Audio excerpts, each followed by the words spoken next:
Hi friends, నేను మీ రాయలసీమ కుర్రోడిని. చిన్న like subscribe చేసుకుంటారని అనుకుంటున్నా. ఈ రాయలసీమ కుర్రోడికి ఇదిగో ఈ చేపలు తింటున్నాయే, ఇవి ఎప్పుడు పెద్దగా అవుతాయో, నేను ఎప్పుడు రాయలసీమకి వెళ్తానో. 5 నెలలు అయింది రాయలసీమకి వెళ్ళి.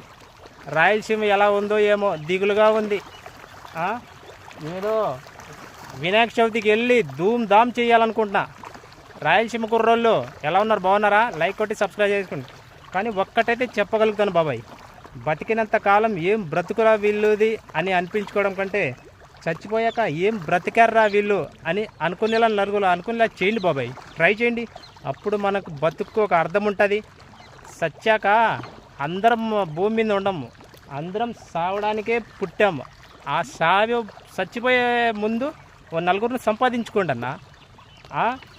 మనము ఒక్కరికి ఇబ్బంది పెట్టకుండా, ఒక్కరికి ఎటువంటి బాధ పెట్టకుండా ఉంటే సరిపోతుంది.